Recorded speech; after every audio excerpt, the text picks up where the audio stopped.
customer wants to leave and take the recipe with them. So recently a customer at my work told us that they were no longer going to use us to manufacture their products for them. We felt this was quite out of the blue, as they had used us for 40 years without any problems. We got over this, however they then asked us to give them the recipe for their product so they could take it to a competitor to make. Now for context, when they started using us in the 70s, they provided us with their recipe to make their product the right texture, firmness, and look just how they wanted it. Over the years we've spent time and money finding new chemicals when certain ones have been discontinued, altering the mix of chemicals so that the products are still how they want them, and developing the recipe further to make it more efficient and provide better results. The way we were making their products now is completely different to how we were at the start. Because of this, my boss was unhappy with what they were asking of us. But, complying with their request, he gave them the recipe to their products. The original recipe, that is. It's fair to say they're not that happy that they're going to have to spend their time and money to update it as we have over the last 40 years. Edit, it's not food lol. But I'm loving the guesses. Edit, man, you guys really like your dildos, don't you? Edit, to be clearer, we make X. We've made X for over 100 years and, expect for small orders, it's always to customer's specification. For example, a matte blue color, with a soft texture. We don't have contracts to supply X to customers, they just order it like you would order something online. This, X, customer had come to us 40 years ago and asked to get X from us, and had given a recipe for how they had gotten it previously from someone else. Over the years they kept coming back to us for X, but this recipe was no longer used. We still made X to their specification, but with different chemicals, dyes, pigments, and processes. Everyone was happy. Now that they're going to another business, they wanted to know exactly how we make X for them. We didn't want to give this up, and instead gave them back the recipe they gave us 40 years ago and said that was all they'd get, as everything after was us. Because X is our main product, if we told the X customer how we made X for them, they could give it to a competitor who could figure out how we make all of our X, and run us out of business. Edit, I did not know X meant MDMA, lol. Now to the comments. My money's on new management who knows a cheaper supplier. OP replied, probably. At any point did they come to your company and ask for a rate reduction? True purchasing story. I was supporting a review of a huge supply project and one of the new potential suppliers from China sent a 50% cost savings. Naturally everyone was skeptical, so we asked for samples, which they sent us in our own packaging. Turns out our American manufacturer had been buying the product from these guys for years and just switching it out from one shipping box to the other. We saved $6.5 million by identifying that little game. Of course, the American supplier had been doing it for so long he was already rich, so that's like that programmer that got in trouble for outsourcing his own job to India. As an IT person, this guy is still a legend. Lol. As someone who has worked in procurement for a few decades and seen so many ducking idiots make bad supplier change decisions, this is ducking beautiful.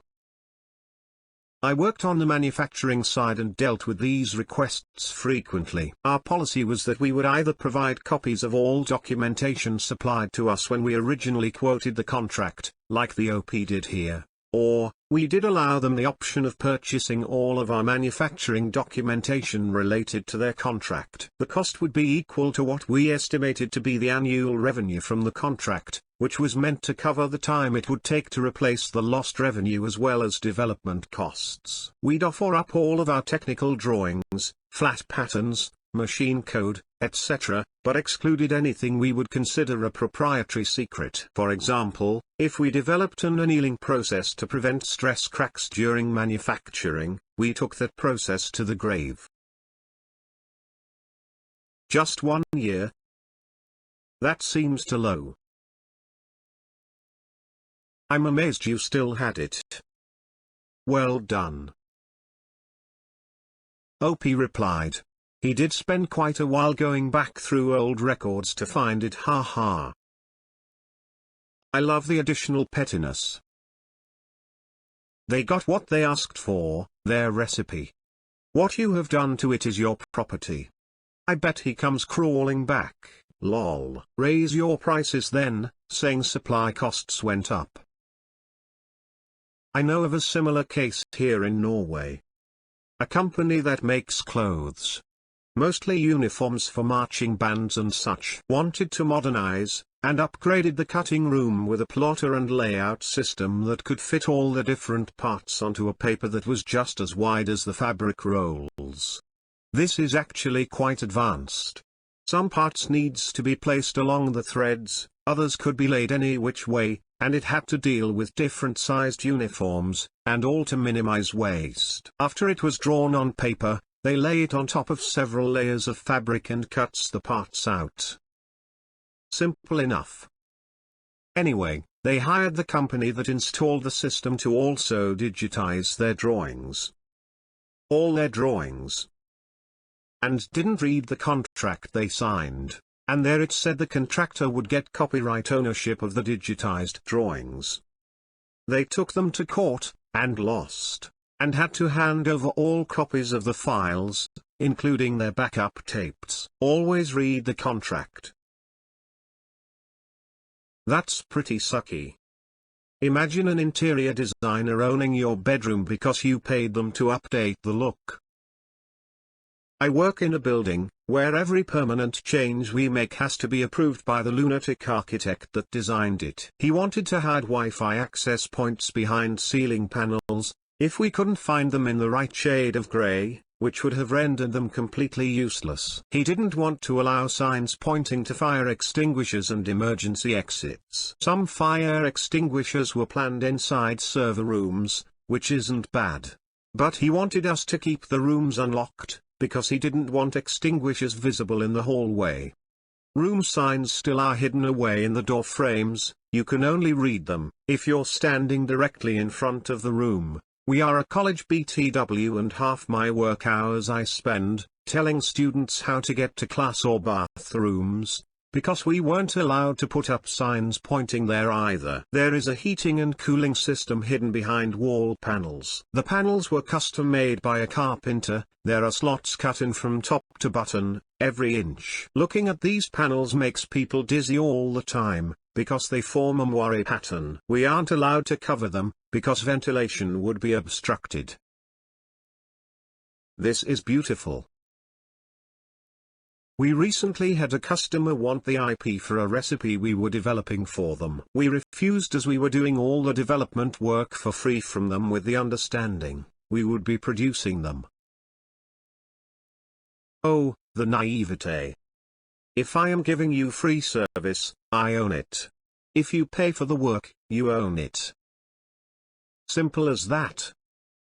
So that freebie book we built for free for you? Sorry. It's ours. If there is no follow-on contract, we keep it and walk away. Edit to clarified, indeed, PUC in this context is proof of concept. Professional defamation is so strong, I did not even think of how many other meanings that acronym has. Apologies. Freebie piece of crap? Me, as a subcontractor, this will save more than $500,000 annually on this one product by retooling and changing one part of the algorithm. CEO, okay, let's see the algorithm. Me, sign here. CEO, what's this? Me, my bonus and fee as discussed when you hired me. CEO, I can't do that. Me, okay, business as usual then, sir. So left for the day. 9 months later, CEO says we need to implement that algorithm. I said yep, sign here. CEO, what's this? Me, a patent license. CEO, what? We own that. Me, not yet, you don't. I do, and I'm licensing it to you. or selling it to you.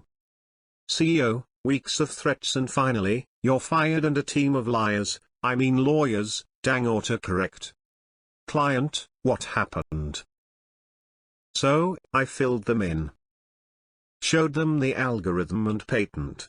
Client, we will sign your license and happily pay your fee as it saves us $620,000 annually on not only one product. This will work with 7 products. Me, emailed a copy of the check to the CEO of the company and told him I'll see him in court. Fallout, news hit publicly. Stock dropped when they lost a 22-product contract. CEO fired by board. Company filed bankruptcy in January 2021. Disclaimer, amounts and conversation changed to protect the not-so-innocent. Get a dang signature. If you have no patent clause, own the patent and license it. My check? Let's just say it was double what the CEO would have made in 2019. I saw him at a conference, he wasn't bitter, he was pissed I outsmarted him. That's a typical new body straight out of college. I know how to do that cheaper for you, boss. Soon they will be looking for a new job and the customer comes back saying it was a mistake to leave but now tell us why it's going to cost more than it did before. Oh boy, I have seen this so many times in a working career. When things work, leave well alone. That last sentence hits home for my last job. Worked a gov job locally and my boss had been in his elected position for 20 plus years and retired. The next election was heated and packed. New boss comes in and absolutely changes everything based on the complaints of a few people. Took a well-oiled machine, drained the oil and basically used everything but oil in that engine because the old boss used oil. In the 3 years I worked for the new boss, she promoted the 3 dumbest people to admin and they wrecked everything. She put the guy who couldn't write a memo without having people proofread it because they never made sense in charge of the financial books. Somehow, we were always in danger of going over budget. We'd have to go months with mandatory no overtime, which is hard when we have mandatory minimum staffing requirements from the state. But these 3 ding-dongs didn't have an answer to the staffing issues. We were fully staffed on paper yet still understaffed. That kinda sounds sketchy.